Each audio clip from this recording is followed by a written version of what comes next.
For the third year and counting, Richard Skipper has been celebrating the artists you love. And what are some of the things that you've really run out of time? And we've got to talk about your latest. I want to go back a little bit, first of all, and celebrate a true legend. Richard Skipper is all about celebrating life, art, and his guest body of work. And did you pursue performing opportunities while you were in high school? Please join us while he showcases these diverse and talented individuals. Here's Richard Skipper. Happy Wednesday, everyone, and welcome to the latest edition of Richard Skipper Celebrates. I'm Richard Skipper, and I'm celebrating. So who or what are you celebrating tonight? I'm celebrating the fact that Mercury is in retrograde, day 2. We've got until June 3rd, so fasten your seatbelts. Anything can and will happen, but embrace it.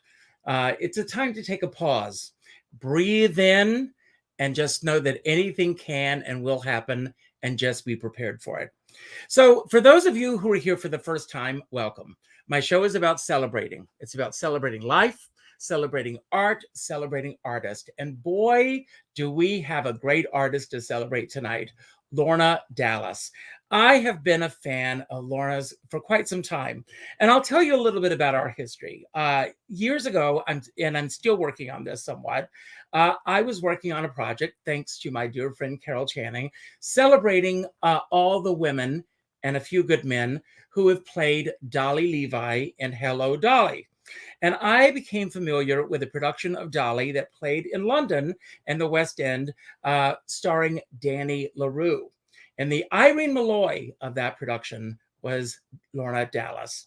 And I reached out to her for an interview, and she said yes. And I got to know her through that interview. We actually ended up appearing together when I appeared as Carol Channing in a celebration of Julie Stein with the 92nd Street Y's production of Lyrics and Lyricist celebrates Julie Stein here in New York. And we got to know each other through that. But over the years, I've become a huge fan of hers. And whenever she's appearing in New York, if I can be there in the audience, I'm always there to celebrate her. I also want to go in a different direction for just a moment to talk about something else that I want to celebrate, and that's cooking shows. Because I want to talk, if those out there, I know I'm going off course for a moment, but there's a reason. I just finished watching an incredible series on HBO Max celebrating Julia Child. The show is Julia, and if you haven't seen it, you've got to see this show. So I thought that tonight, before I bring Lorna on, that I would start with a cooking show. So I hope that Lorna will indulge me, and I hope that all of you will indulge me as well. And I'm going to leave the screen, and we'll just start tonight with a little cooking show. Mix that in, and again I'm going to cover this. How many is that going to feed? About 20. I just think so. Marvellous. Well, it is. It's marvellous for a party. I know it is. There's good. a meal. It is good, We've still got to have the 12 eggs in it yet. That's and only all the 4. rest. Oh, I want 12. I might put 6. I'm really going. And then just cover 6, that. that's very Australian, isn't it? 6. Just I cover might put that. I'm 6 cooking there. this over. Would you be quiet for a moment? On a fairly high heat. Anyhow, we've done that. Right. Well, while Our that's guest, cooking, our let's welcome, wonderful give guest. a wonderful warm welcome. She's a beautiful, talented singer. Please welcome Lorna Dallas.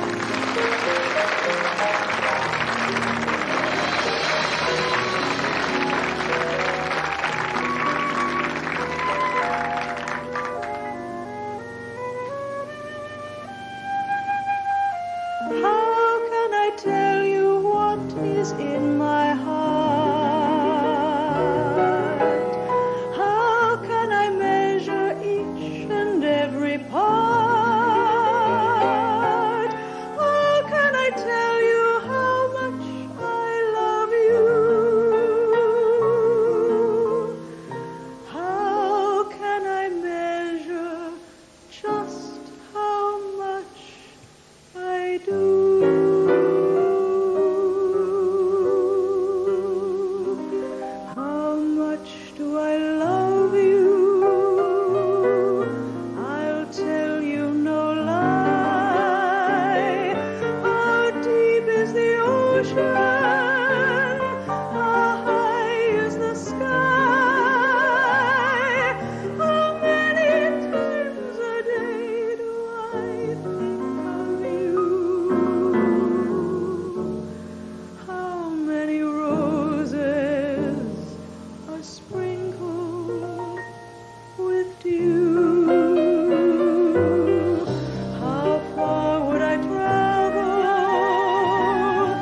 to a star,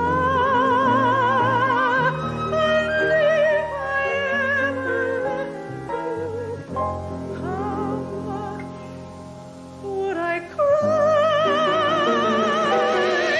How many times a day do I think of you? How many roses are sprinkled with dew? How far would I travel to be where you are? How far is a journey from here to a star? And if I ever lost you, how much would I cry?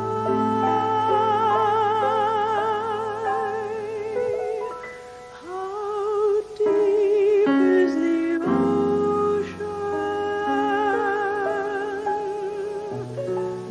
How high is the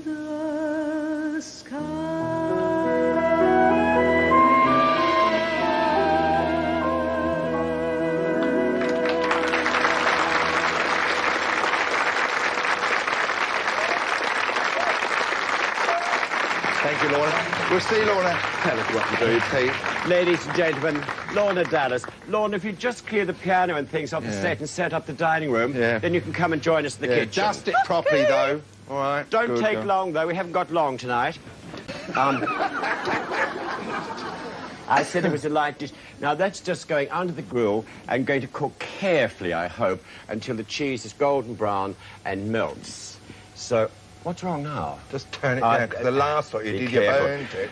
So that's it. Lorna, have you finished that dining room yet? Oh, yes. Very Have you slow, done it? isn't Yes, she? I've done the dining room. I might as well come into the kitchen. Oh, why not? Oh, you stink. No, I'm not dusty. You're not too dusty, though, are you? A little wine. Oh, yes, Beautiful please. song, beautiful song. you. I'm Was glad that you piano very heavy? Oh, yes, it was. But you've Yes, got good yes. muscles and Oh, everything. Because oh. that's come from Thank singing all those arias and the But you did it. I heard you in the street this afternoon. It's not very fun. One of those On the honk street, things yes. you were doing. Those are You vocal were exercises. Oh, are they? Yes, to get it in the mask. Listen, I'll tell you what No, else I was going to ask something. Go on, I'm go. glad you did. Hearing you sing, Yes. you gave up medicine for a singing career, didn't you? Yes, you I chose did. between the two. Yes. Because actually, remember any medicine? Because I've Well, got a bung eye, actually, and I wonder if you'd have a look at it for me. Well, I never do kitchen calls. You can never get anything for free, can you? What about the other thing? Now, when you were in opera at the Met, which Yes. you were, you sing Yes. opera there. What was your favourite?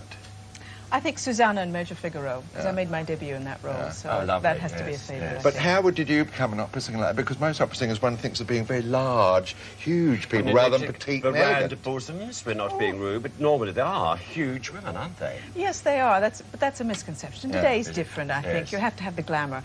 Is something burning? Are we all right over there? No, we're right. Oh, no, we're not. I mean, How astute she is. Yes, it's very good. Yes, I suppose all I thought I was the gonna have to treat a burn the real patient. old divas, they were, of course, they were those shapes, weren't yes. they? Well, they yes, were but big you have to be more, ladies. yes, you have to be more glamorous these What about days. your transition from opera to sort of like popular music, like you're saying? Well, I enjoy the popular music very much. You Yeah. know, it's something that I enjoy all the time. So why not sing Do you it? want to knock up a couple of these for us, these omelettes? We've got two more sweet how ones. lovely. There's something that, look, there's something, all you have to do is open the door and take those two out, and I'll get the sauces to go Open the with them. door. Everybody ought Just to like have it a will maid. stop automatically. She sings the kitchen happy soul, I doesn't can she? cook too. Oh, and you love barbecues too. Shut up, never do this. Drench it with some icing sugar. We'll swap marinade recipes one day. Oh, yes, we got Right, teriyaki here we sauce. go. I'm a Plenty mean on too. both. Plenty, Yeah, plenty. All now right. stand back. Oh, yes, Stand- brilliant. love it, Stand love back. Brilliant. I love kicking Stand back, stand back. Where's the... Zorro. It is like that, isn't it? Oh, it is. That's called a bull omelette, obviously, that bull one. omelette. I don't know how this... Ole. It's like bread in them, my isn't it, grill really? alone. Oh my God, that smells wonderful. It just makes a nice topping, doesn't it? It gives a Okay. finish to it. plain Well, what we omelette. did, we did some cherries in kirsch. Oh, to go with the dress. Yes. How And kind it's of almost you. the same colour too. Yes. And the black Brilliant. contrast as well, and the smoked salmon. Right. Everything And coordinated. then the other one we did some lovely mincemeat, fruit mince with some brandy, to do it the same as you would say for Yes. Christmas, rather Yes. than having the traditional Christmas Yes. thing. You could have an omelette with this mincemeat with brandy, which is another delicious. So there's Just two mind, Lorna, very, I'm just very going to swing around. simple This things. is honestly red Take that hot. out of the way. Let's put my jacket And that's on. my That's frittata. heavenly. Frittata. Right, shall we get ready to go through? Have I a need quick to pick that revolve, up. get the thing ready, Yes. and we'll be off. Now, what I'd like you to do, you take those whatever you'd two. like. All right, yeah, be super. And I'll bring the other two. And you go and Sit sit in the middle. centre. Oh, well, you set the table. You sit wherever you like.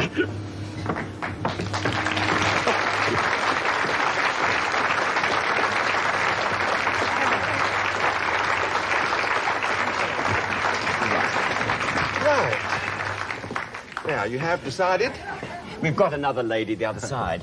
Not as lovely as Just Lorna. describe the food, Now, then. we've got... Do you mind? We've got here a frittata, so you can leave the meat out and have it all vegetarian, or use anything you like, and try and put wonderful way to get rid of leftovers. Right, then we've got the one, the sweet one, which is made with cognac, and then the conserve and brandy, and then finally the one with the caviar and the smoked salmon. If you would like a complete set of the recipes we're featuring in the series, send a large self-addressed envelope with a 30-pence stamp on it to Hudson & Halls, P.O. Box 7, London W3 6XJ. Lorna, Oh, thank you very they much had to indeed for take being with rest. us. It's been Lovely. wonderful to have you with us. And thank you to our audience here. We've appreciated you And coming that in and lovely at lady home. God bless. The We'll see you sofa looks soon. lovely. Bye-bye. You've done a wonderful job. God bless you. But right to them after the show. Hello, Lorna. How are you? I think she's frozen in time. Lorna. Lorna? I think she's frozen. Lorna, can you hear me? She's there, but she's frozen. I'm going to do this. Lorna, I'm going to kick you from the studio, and I want you to come back in. So I hope she can hear me. I told you, Mercury is in retrograde, so anything can and will happen. While I'm waiting for her to come back, I will talk a little bit about Lorna and why we are here tonight. Lorna has an incredible new CD out called Rainbows. And Rainbows is a CD that came out actually in 1987. And she performed with, are you ready for this? A 47-piece orchestra. And there are 5 new tracks on the CD. Here it is. And this has been remastered. And these new tracks have been added to this new CD. And it has just come out. And it is being released by Stage Door Records. And so it's coming out. And you all can take a little bit of Lorna home with you. And I'm hoping that she is going to make it back to the studios. It's through Stage Door CDs. I don't know where she is. I think she's coming back. Let's hope that this works.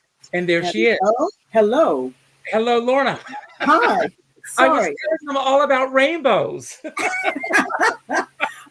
I was killing myself laughing at that clip. Those two guys were absolutely insane. Yes, you'll hear all about rainbows if you don't know about it already. I was telling them about when you recorded it, the fact that it's been remastered and everything. Welcome to the show. How are you? Thank you. Thank you. I'm sorry I can't get any more light on in here for some reason or other. And I did put a quarter in the meter, so I know I'm paid up on electricity. So that's good. And you look great. And I'm so thrilled that you were here. I'm going to ask the question that I ask everybody as I begin every show. Who or what are you celebrating today? Well, I'm celebrating the fact that patriotic, why not? Patriotic, and celebrating the release of Rainbows, which has been a labor of love in more ways than one. Now, patriotism is our word of the day. I choose a word every day. Yeah. That's the word I chose. Yeah. What does patriotism mean to you, Lorna? Well, patriotism, I mean, as an American who has lived in London, in the UK, for a long time, I find it, I love the fact that people will say, where are you from? And and I say, Illinois, and they're rather surprised by that. And I I'm was. delighted. I'm delighted to say I'm a small town girl from a town of 2,000 people, and it rather surprises people. And patriotic. Listen, I used to sing all the American anthems at Wembley Stadium for the American football matches, and march out to the 50-yard line and stand there and sing it. And it was quite thrilling to me. Yeah, amazing. Well, we're going to talk about that road that led you there. I Yeah. start our shows with a surprise question. I used to call them a random question, but a friend of mine Yeah. said there are no random questions in life.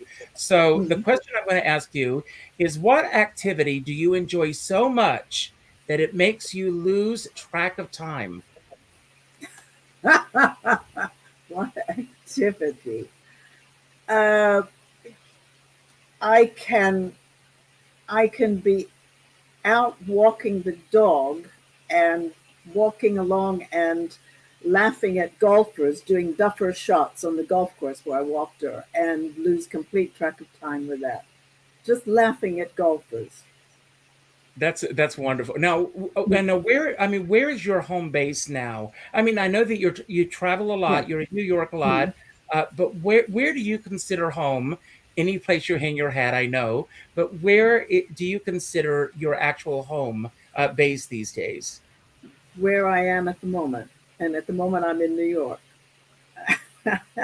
No, I have a home in London and an apartment in New York. And I love being back in New York because being with old friends from theater and just the buzz of New York, and being able to get out and about very easily to meet friends for a coffee down the block or whatever, and catching up with cabaret shows of friends, and looking out for your next date, and all of the buzz of New York. I love being back here, I must admit. It was great seeing you Monday night at the Stephen Schwartz event. Wasn't that a great event? It was fabulous and lovely seeing Kurt Peterson, because years ago, before I went to London, Kurt and I were involved in the BMI workshops with Lehman Engel. And one day Absolutely. in one of the workshops, he turned around and pointed to the six of us on stage, and he said, "Ladies and gentlemen, you're looking at the future of Broadway." And we're all standing there, we sort of gulped. But it was lovely seeing Kurt again. And everyone who was on that evening was brilliant, absolutely Everyone. brilliant. I mean, the material is fabulous, really fabulous. And I've sung many of those songs, particularly Children of the Wind and Meadowlark. Those are two of my favorites. And I'm telling you, I mean, speaking of Meadowlark, Liz Calloway, Yeah. as many times as I've heard her sing that song, every single time she sings it, it's the first time for me, because she just, Yes. and I know you know what I mean when I say that, because she embodies that song so wonderfully that it's like hearing it for the first time. And I was talking to Carolyn Montgomery this morning, who, of course, is the president of ASA, and Mhm. I didn't realize that the evening was 2 hours. It ran longer than they had hoped that it was going to Mhm. run. But I was saying to Carolyn Montgomery that it was one of those evenings that I wasn't aware of the time, because it was so wonderful that Exactly. it just flew by. It was just so incredible. Well, the But thing that stood out for me was when Ben Vereen came on stage, and just magical, absolutely magical. magic to do, magic to do, magic to do. Magic to do. Yeah. Well, Lorna, I asked for a photograph of you as a 5-year-old. And the reason and we got a couple of pictures, but I asked for a Yeah. five-year-old picture. And those who watch the show know this about me, because to me, the 5-year-old is the purest self. It's that Oh, moment exactly. in before life begins to layer on who and what you should be, or what people think you should be. Teachers start telling you who you should be. peer pressure, other kids. And I love this picture. Everyone, I want you to meet Lorna Jane. I love this. There she is. Look at that smile and the Oh dimples. God, with I my love, bangs. Oh I God. love her. I'm in love with this. Do you have any memories of this photograph and that time frame? And what can you tell us about Lorna Jane? Oh, Lorna Jane. Well, if I was in trouble, Lorna Jane was what I was called. But anyway, that photo, I had a ponytail when I was younger, and for many years I had the long hair and the bangs and a ponytail. And it used to be a photographer that would travel around and he all over the state, and he would make announcements when he would be in our area to take photos. His name was Olin Mills. I don't know if anyone remembers. Yes, I that. remember. Yes, well, that's an Olin Mills picture. And when he would come to Carrier Mills, and almost every year actually, and the family would have photos taken. But the Olin Mills, that was like a tradition, I guess. So look, great fun, but oh God, that photo. Yes, I don't think I'll go back to wearing bangs again. And I don't Well, think there's it'll take me a more, long time to there's grow out a more. ponytail now. Because I also, and I love this picture. Here you are with Okay. your fiddle. Oh, yes. Also with the bangs. So, Yes. at what age did you start to play the fiddle? At 8 and 9. And when we would have the sort of town festival in Carrier Mills around Halloween time and all that, they would have all these competitions, and they had the old fiddlers competition. And I would go up on stage, and I had this outfit with cuffs that turned up that had colored flannel patterns on it, and it was all bright and all that. Anyway, I would play Turkey in the Straw, which was the only tune that I knew at that point. And I would win a prize. It usually was something like a hat from one of the merchants in town. And then later on, there was another contest. My parents suddenly heard this Turkey in the Straw being played on the stage, and they looked up, and there I was. And I'd gone back up on stage to enter another competition that they didn't know about, and I won that one as well, because I don't think anyone else was in that category. And I think I won a $5 gift certificate from the local funeral home. So it was Turkey in the Straw was my masterpiece on the violin, I must admit. And that bow, my gosh, that looks so huge now. But it was a little 3/4 violin. Yeah. Oh gosh. And here's another one, and I Oh, love, this picture here.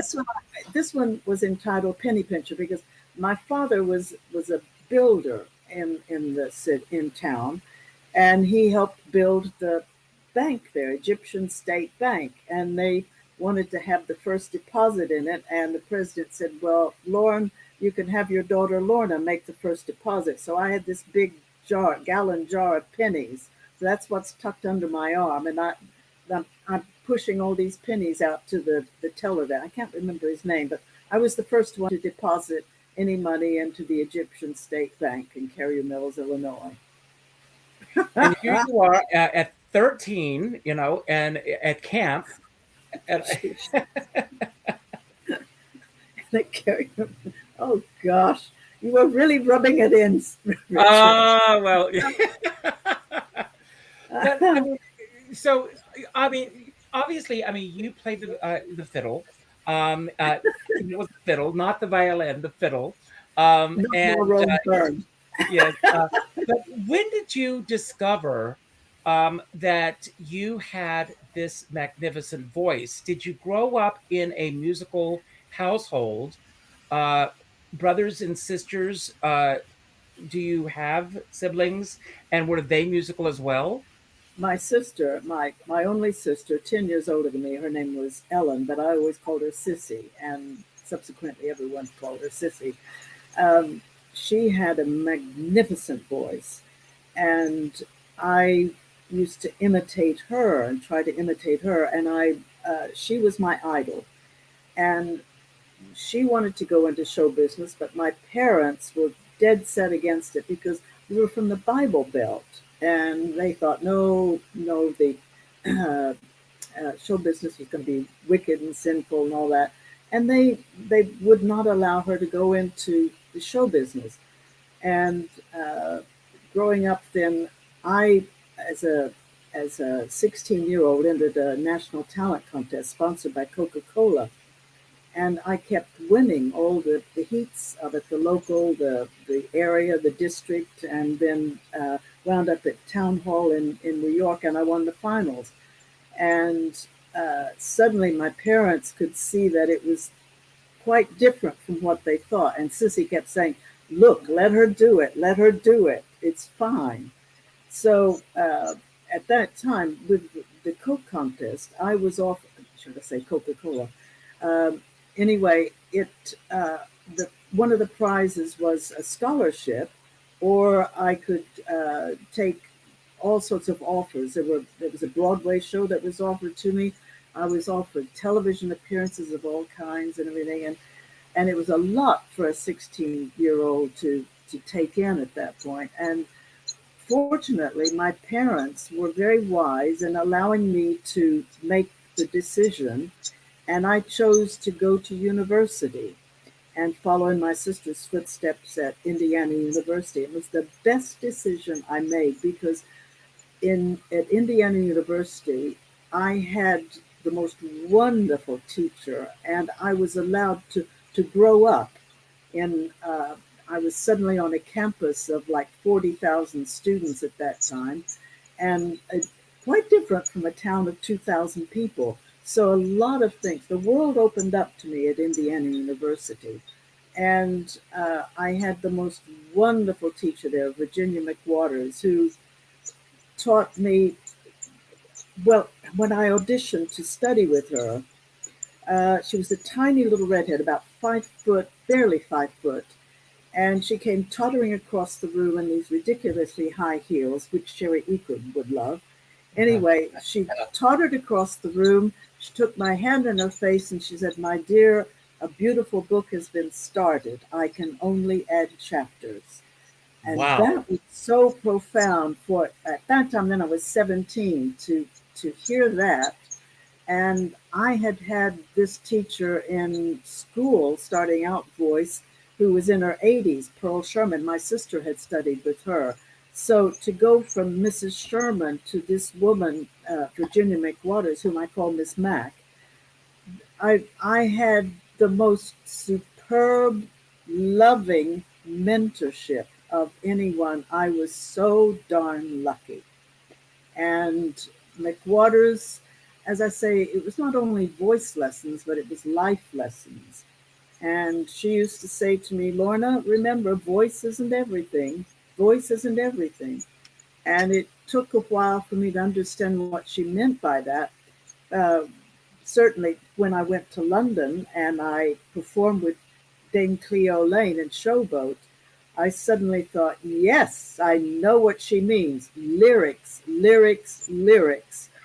And I was sitting at the feet of the master with Cleo Laine. And boy, did it change my whole outlook. So I had the most wonderful time of growing up and into the artist I am today, thankfully to those people in my life.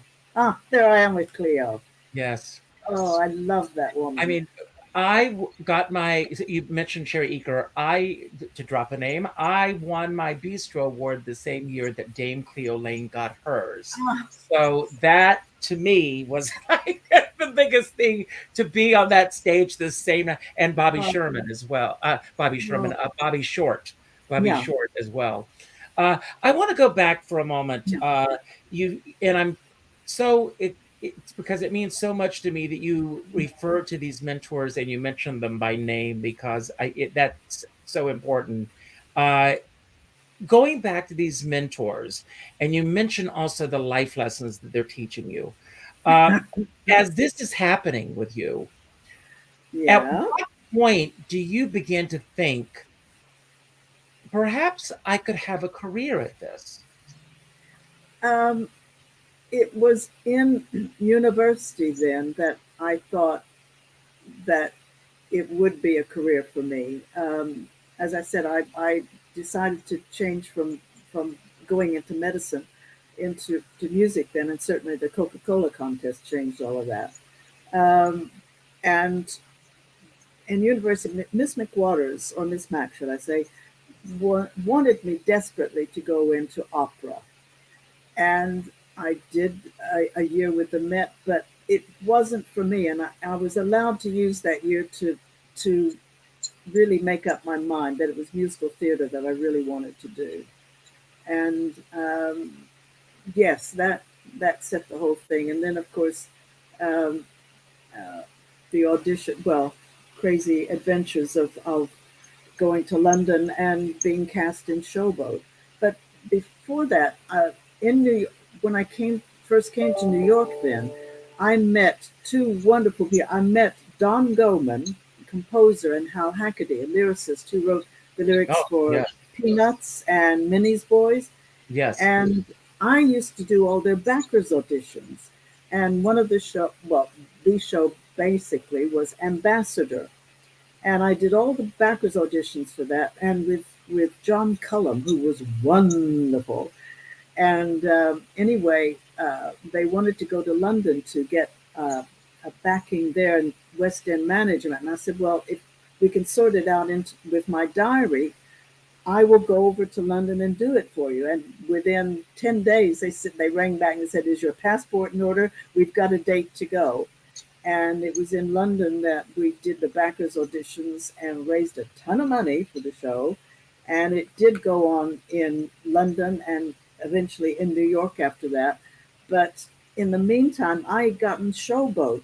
So I was not able to do Ambassador either in London or in New York because I'd gotten Showboat. Well, I want to talk about that for a moment because there are these little forks that happen in the road or turning points. Yeah.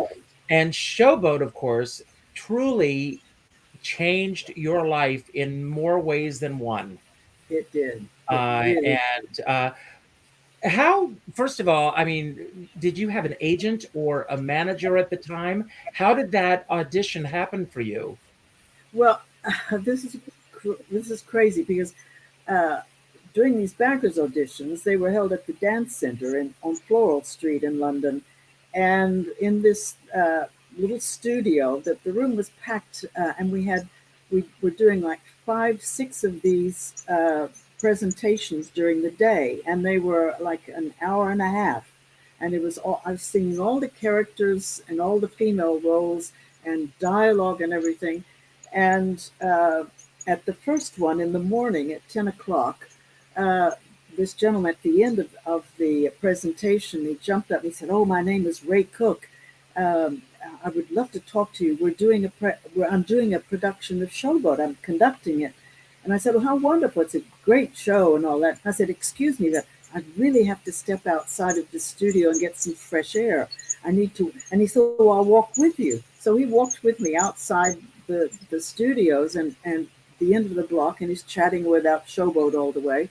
And I got to the end of the block and I said, look, I have to go back now. I've got my breath of fresh air. So I said, really lovely meeting you. Thank you very much. And I wish you all the best with Showboat. So I go back to the studio, do these other presentations during the day. And at about the third or fourth presentation, the room was packed and this man was like sitting at my feet, and I motioned. I said, oh, there's a seat. He says, no. And he stayed right at my feet. Anyway, at the end of that presentation, he jumped up and says, hi, my name is Ian Bevan.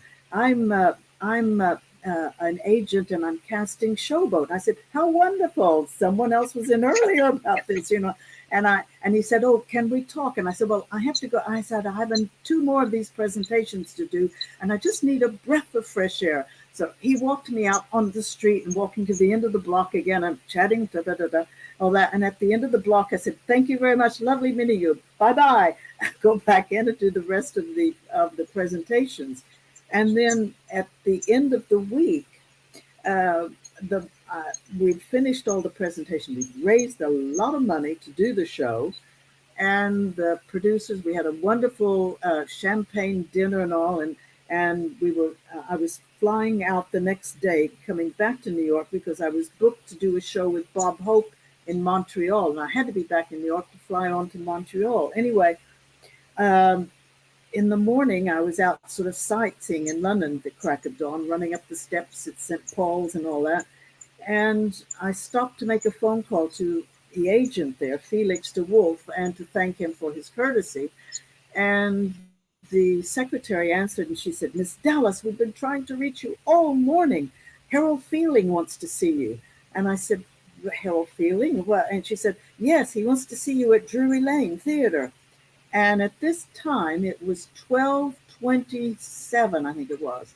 And I was on the top floor of Harrods. And anyway, she said, it's at 1 o'clock. And I said, oh my, I don't think I can make it at 1. I might be a few minutes late. And I could hear the phone drop at the other end. And it was sort of like this. And I thought, anyway, I hung up. I dashed back to the hotel. And madly enough as it seems, I jumped in the shower and changed clothes and grabbed music out of my suitcase, which I'd packed for the airport, grabbed that, ran down to the lobby, and Don Goldman, the composer, was there. And I said, you're coming with me. And he said, what are we doing? I said, you're playing the piano for me. Anyway, in the taxi, we're on our way to Drury Lane Theatre, and I'm trying to and sort of warm up and thinking, this is absolutely insane. And we get to the stage door of Drury Lane Theatre, and it's packed with people all around it. And I thought, oh gosh, a cattle call. Suddenly this gentleman runs out, and it was Ian Bevan. He said, Miss Dallas. And I said, oh, how lovely to see you again. He's right this way. And he ushered me into the bare stage at Drury Lane Theatre with a work light and a piano on it. And Wendy Toy, the director, came running down to the stage, and Ian and Harold Fielding, the producer, and Ray Cook was there. And I said, oh, lovely to see you again. And I said, would you sing for us? So I sang. And then Wendy said, oh, could you please do a reading for us? And I said, it'll have to be a very cold reading because I have to catch a plane. So they hand me this script, and I sort of glanced at the page, and I said, yes, thank you. I read the scene with the stage manager, and then I said, please excuse me, but I really have to go. And I'm going out the stage door. Mr. Fielding's following me like a puppy dog. And on the way out, all the way to the taxi, virtually hanging on to it as we're pulling away, he says, Miss Dallas, so lovely meeting you. I said, lovely meeting you. And I wish you all the best with Showboat. I love it. Back to the hotel, I grabbed my bag and Don Goldman with me, and we tear away to the airport. And on the plane, we're killing ourselves laughing. I said, well, that was a lovely adventure, wasn't it? And I think it was 6 weeks later that the phone call came at 6 o'clock in the morning in New York. Felix de Wolf said, they want you in London for Magnolia and Showboat. And I'm like, well, it's 6 o'clock in New York. I've got to talk to my agent here. And he said, what time will he be in his office? I said, 9:30 or 10. He said, I will ring you back at 10:30. So that's how it all came about. And they could not offer me the contract that day. When I walked on stage, they knew immediately that they wanted me. And I think there were about 790 people that had auditioned for it. They had to show that they had exhausted everyone in the UK for that role and to sign me to do the role.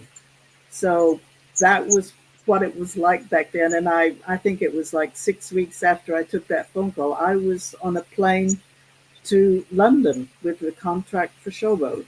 And and it ended up becoming your home. And I fell in love with London in more ways than one. I really did. And how did you and Gary meet? Well, And I love this. I love this. Okay, it's absolutely true. The picture in the middle, the one that with the captain and the words written on it, that is a photo. He was an agent, the exclusive agent for Cunard, booking all their Cunard ships, and the QE2 was the main one. Anyway, he was sent photos and tapes of people and everything. One day he opened this envelope, and it was that picture. And he turned to his secretary and he says, that's the woman I'm going to marry. And he wrote on the back of the picture. And anyway, it was a few weeks after that, he had gone to see a specialty act in Eastbourne at the Congress Theatre. And lo and behold, the curtain rises, and I'm starring in the show with Tom O'Connor, a British comedian. And I come out on stage doing the opening number, and he's sitting there with his children. Gary was a widower, and he dragged the children along because he had to audition this group. Anyway, he said, there's that girl I'm going to marry. And the next morning, he rang my agent and said, I want to book Lorna Dallas for 3 weeks on the QE2. He said, I was in the show last night. Anyway, my agent rang in, and I said, Gary, who? And she said, he books all of Cunard. I said, well, someone said someone from Cunard was in. Anyway, she said, 3 weeks. I said, no, I don't want to be on a ship for 3 weeks. So about an hour later, she rings back. She said, how about 2 weeks? I said, no, I do not want to be on a ship for 2 weeks. So 45 minutes later, this is the gospel. I think that's the secret to your career. Play hard to get. Anyway, she rings back and she says, how about 6 days from Istanbul to Athens on the World Cruise? I said, fine, I can do 6 days. So I said, please, could I have Mr. Brown's number? I'd like to discuss with him my program, make sure it's right for the passenger profile. So she gives me the number. I ring him, and he said, Miss Dallas, I'm a very busy man and all this. And he said, Tuesday at 4 o'clock, but ring me that morning because I could very well have had a call and had to fly around the world or whatever. So I thought, oh, fine. And on the phone, I thought, gosh, what an old fuddy-duddy. Anyway, I hang up. And on the Tuesday morning, I ring him first thing. And he said, sure enough, he said, oh, Miss Dallas, I'm very, very busy. I won't be able to see you at 4. So I said, fine, I'll see you on Friday at 4. And I hung up. And on Friday at 4, I turn up at his office, which was a separate wing of the house. And the door opens, and my heart skips a beat. I thought, he is cute. And I thought, not an old fuddy-duddy after all. And my heart was pounding out of my chest. And then I hear this voice behind me, hello, Dad. And I thought, oh, no, he's a married man. Forget it, Lorna. So I go in and we're having tea and discussing my program. And I thought, oh, he's so lovely. And I left that day. And I think it was 5 weeks later, I get to the airport to fly out to the ship to Istanbul, and I go up to the lounge, and who should be there but Mr. Brown. And I said, oh, hello, lovely seeing you again, and, fancy seeing you here. And he said, yes. He said, you're flying out today? I said, yes, to Istanbul. He said, yes, so am I. Oh, how interesting. Get on board, and who should be sitting next to me but Mr. Brown. And during the course of the conversation, I find out that he's a widower, and he finds out that I'm not married to an American doctor, which he had thought. And the ball game changed. And wow. When we arrived in Istanbul, the car was not there from the ship to collect us, and we got a taxi. I swear the taxi driver was hopped up to the eyeballs, and I'm in the back seat with a set of Greek worry beads as we're going through all sorts of red lights and everything. And I'm thinking, oh gosh, I've met the man of my dreams, and I'm not going to get to know him any better. We did make it to the ship about midnight. And anyway, after that, the wooing and pursuing began, and we were married on Valentine's Day in 1982. But I truly met the man of my dreams. I really had. Well, God bless him. I know we're going to run out of time, but we need to talk about rainbows. Yes. This 1987, when you first did the album, 47-piece orchestra. Yes. In the days when you could go in and do that, Lorna, will we ever have that again? No, I don't think so. But I did a BBC series. I did 4 for the BBCs of my own shows, and I worked with the BBC Radio Orchestra for those, and that was a 72-piece orchestra. So I was used to the large orchestras, and I had orchestrations for them all, and I loved it. And so when I did this album, I thought, I really want to have an orchestra. So yes, it was a labor of love, and those songs that I recorded at that time, I had the cream of the crop of arrangers, Peter Knight, who did arrangements for Barbara Streisand's album and musical instruments. That one. I had Robert Farnon, who did arrangements for Tony Bennett and Frank Sinatra. Laurie Holloway, who did arrangements for Tom Jones and people like that. I had Laurie on piano, and it was such a joy. And recorded the album, and then Tim Hutton, then just this past year, or this year earlier, no, past year, 2021, rang me and said, Lorna, he said, I have this album. And he said, I love it, but have you released it on CD? And I said, no, we didn't. And he said, I would like to do that. Do you own the rights? And I said, yes, I do. And he said, oh, I would love to do it. I said, wonderful, great to have it out again. And anyway, I said, and I may have some bonus tracks for you. And I found 4 bonus tracks that were recorded at that time, which are on the CD, and I'm really thrilled about those. Including, I mean, speaking of Barbara Streisand, you have a Yentl medley that that is 6-7 minutes of how many? 5 minutes 15, I think it is. Wow, and it's epic. It really is epic, and Peter Knight arranged that one.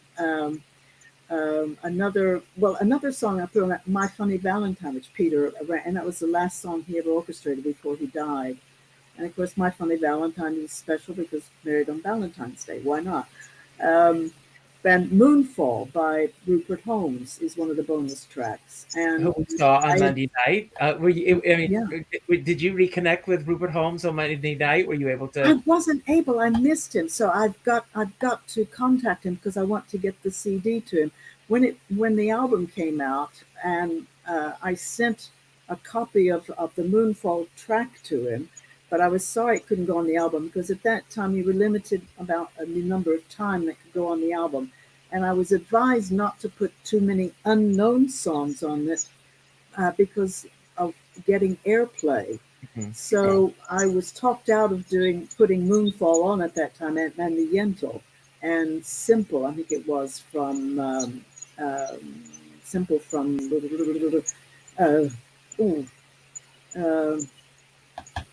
show's gone out of my head. Anyway, it'll come to me. Junior moment. Anyway, those tracks then I had, so I was pleased to be able to put those out on the CD. But Rupert was sent a copy of the recording ages ago, and he wrote in some magazine that mine was the finest recording that he'd heard of it. It was so wonderful. And I thought, oh, now I've got to send in the CD. So I have to get the CD to him. So I don't have his current address, and I missed him on Monday night. So. Well, he's here in Rockland County. I'll get it to you. I'll get it for you. Thank you. Thank you very much. Stage Door Records, everybody. Go to their website. It's easy to remember, Stage Door Records. And shout out to them because they have just been absolutely incredible in terms of letting people know about your being here tonight. So thank them for that. As we wind down tonight, and thank you for being here. This hour had flown for me. There's no more light here. I don't know what's going on. No, you're just perfect. I do my homage to James Lipton inside the Actors Studio. So I've got some hopefully fun questions that I'm going to ask here. And the first question that I'm going to ask you tonight, yes. And I'm going to bring this up so that everyone knows that as we started tonight, the word for today is patriotism. So if you use hashtag patriotism, you will have a chance to win this CD tonight. And I will get it to you. Sign it. I will sign it, whoever wins. You'll sign it? Yes. And you'll get it to them. Pardon? You'll get it to them? You'll get it to them? I will get it to them. I will sign it and send it to them. That's even better. Okay. So the first question that I'm going to ask you is, what is the most satisfying thing besides walking your dog by the golf courses that you do each day or each week? One of the most satisfying days, part of my day is thinking back on my dear late husband and thinking of the wonderful times we had and the positivity that he so inspired in me and uh, gave me the courage to do a lot of things that I probably wouldn't have been able to do. That's one of my greatest things to do in the day. I love that. That's wonderful. When it comes to your career, what's the Mhm. biggest single result that you desire to have before this year ends? Obviously, I want to be able to come back to New York and find a date to do the show here. The new show, Glamorous Nights and Rainy Days, which is quite special. Um, and I I just want to for people to enjoy and be enlightened and find something from my shows that inspires them and lifts them in some way. Because all of my shows worked on with Barry Kleinbort and Christine, they have a journey to them. And I hope that anyone who sees the shows will go on that journey with me and find that they have a smile at the end of the journey and they've had a good time. That's great. What are you good at that might surprise those that know you, besides putting out fires in kitchens? I'm very good at barbecues that I mentioned in that clip. I do a great marinade and I do a great hamburger. And my stepson used to love to bring his mates home from school and I would do a barbecue because I made them about a pound, I think, each. And oh, yes, they were very well fed. So people may not realize that, but I'm great at barbecues, and I could be for hire for that. Who knows? This Well, summer. Lorna, I will hire you to come to my house this summer and do here in Rockland County, and I'll get Rupert Holmes here too. We'll make Oh, that happen. wonderful. Okay, Yeah, okay. okay. Um, what's the worst thing that you feel that you've done in your profession? Oh God, worst thing. Oh, jeez. Uh, the the worst thing was when I double booked myself for New Year's Eve in London at the Cafe Royal and then across at the Savoy Hotel. And we did the Cafe Royal. That was fine, but getting around to the Savoy was great difficulty. And we had to go through Trafalgar Square and, of course, all the Oh revelers my and all God. that. So the car was, yeah, that was nearly, uh, yes, we were bombarded with all sorts of flying vessels. But I did make it to the Savoy in time, but it was rather, and so I decided then I would never do New Year's Eve gigs again. That's the one night out of the year that I do not like performing. So, No, uh, what lessons did you learn this week to help make next week a better week? patience. Uh, Yes. Patience with trying to find a light that works here. Because, yes, and haven't yet, but it'll probably come on and be absolutely perfect when we go off. I probably the patience in sorting a lot of things out and just remembering what Gary taught me and instilled in me, and yeah, certainly this week with a lot of various things. Okay. In which part of this week did your time go the fastest and the slowest? Just before this program, trying to get the technical issues sorted out, and I wish it had gone much slower, but it was going so fast. Anyway, um, probably probably that. But the days seem to fly by here because I'm always so busy here, and I love being able to be out and with friends and being able to get around to a lot of places so easily because in the UK I live outside London, so it's always a journey in and train or car or whatever. But here in New York, I'm a stone's throw from anyone and everyone, and so my calendar gets quite full with coffee mornings and rehearsals and seeing shows in the evening and various things like that. So. Oh, it's wonderful. How do you want others to see you especially after tonight's interview? Um, I hope they realize that I have a sense of humor because probably a lot of people see me. I'm extremely shy in person when I'm around a lot of people I don't know. And I know that a lot of people at some of the cabarets or probably on Monday night, uh, I because I don't know them and I am very, very shy, really. But on stage, I'm a different animal. Mhm. But I hope that they realize that I have a sense of humor, and I really do like to know about people. And if they just come up and say hi, Lorna, then it's fine. I'm away with the fairies then, and I'm okay. But yes, Well, I mean, I love you, and this has just been so much fun with me tonight. Um, how did you embody being assertive today prior to the show? how did I embody being assertive? By taking 6 deep breaths, which Gary always used to tell me, and I took the 6 deep breaths before all of this, and as we were counting in to go on air as such, and with all the difficulties, and holding my tongue on that. But anyway, yes, taking 6 deep breaths And and we got calming here. myself down. Yes, we got here This, eventually. But and this is my last question tonight. Whose talent mhm. among the people that you know do you most admire? Whose talent? Well, of course, Streisand. That's a given. But I love I love Amanda McBroom because she's a great observer, and I saw her show in New York last week, and she You know was what? wonderful. Excuse me She's for a great interrupting you. storyteller. And What Amanda, amazing was that Bette Midler and her met for the first time isn't at that that show? amazing? 40 some odd years. But I have to tell you, Amanda and Ann Hampton Calloway, I had an experience during lockdown that one night, obviously, I was alone, and I felt the most passionate kiss on my lips. And I woke up. I wasn't frightened, but I was anxious. I looked around and the room was dark, but there was this warm glow about it.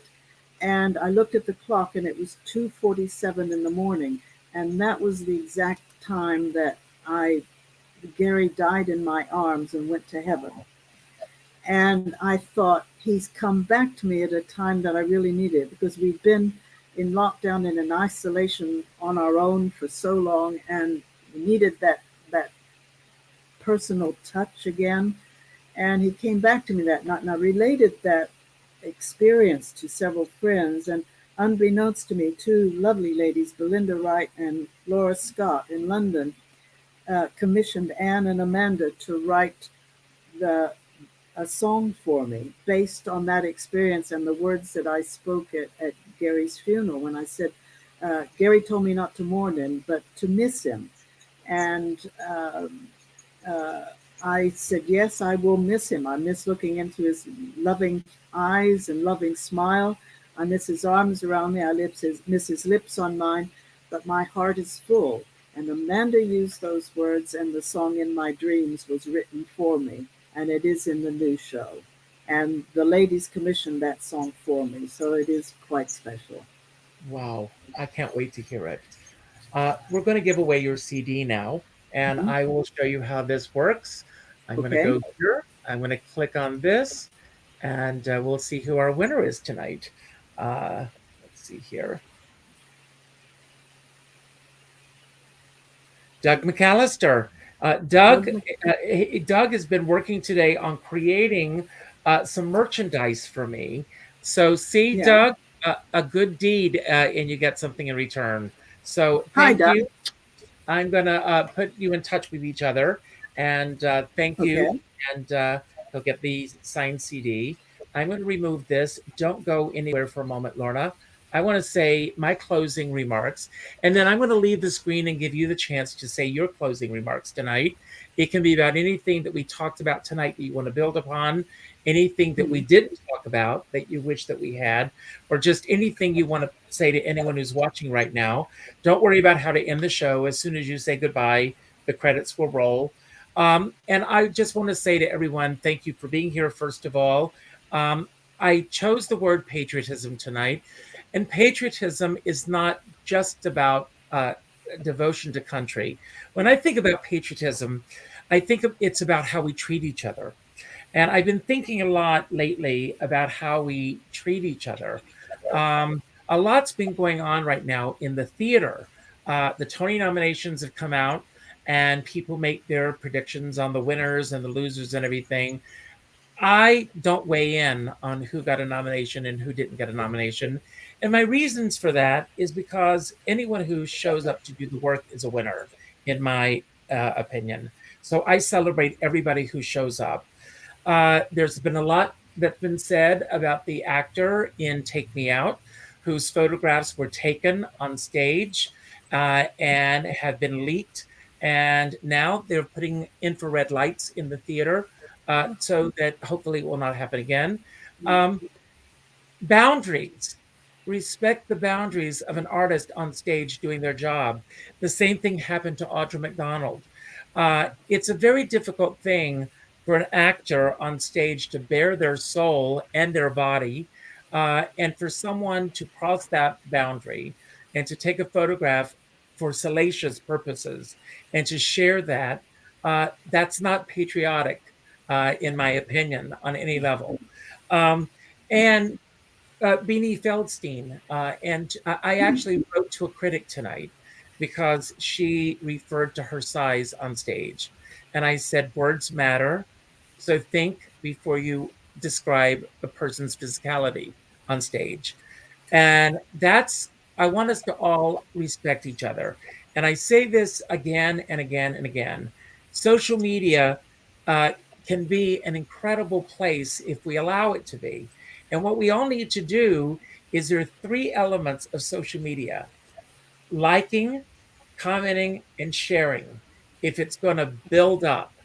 And if you see something that's negative or that's going to tear somebody down, either delete it or hide it. Don't share it and don't let it get perpetrated over and over again. And that's my message for everyone tonight. So I also end every show by telling everyone to go out and do something nice for somebody else without expecting anything in return. Go to your Facebook friends list and reach out to the fourth person that pops up in your feed and reach out with a phone call. Not an email message, not a text message, not a private inbox message.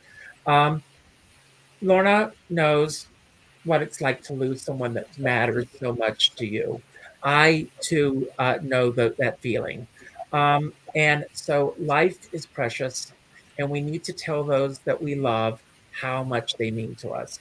So what I want you to do is I want you to go to Stage Your Records. Everybody write this down. And I want you to order 2 copies of Rainbows, the expanded version. And I want you to keep one for yourself, and then I want you to send one to the fourth person on your friends list. And I want you to let them know what they mean to you, because music is a healer. And Lorna's music is definitely a healer. I've been listening to her all day, and my God, do I love your music. So with that, I want to wish everyone to have a wonderful night. As my dear friend Sean Monitor says, we're all in this together, but we're not in the same boat. You never know what someone else is going through right now. But as I always say, if you're going to go out in a boat, make sure you bring a skipper along. So, Lorna, I'm going to leave the screen. You got the final word. And again, don't worry about how to end it. I know what I'm doing. It's all yours, Lorna. And thank you for being here tonight. Thank you. Thank you. Thank you, Richard. Well, I've so enjoyed being able to speak with you, and I would love to be with you in person. And I have to say that it's been exhilarating for me coming back after a time of being away from performing on stage to spend time with Gary, which I don't regret at all. It was sort of like 20 years away, but those 20 years were golden to me.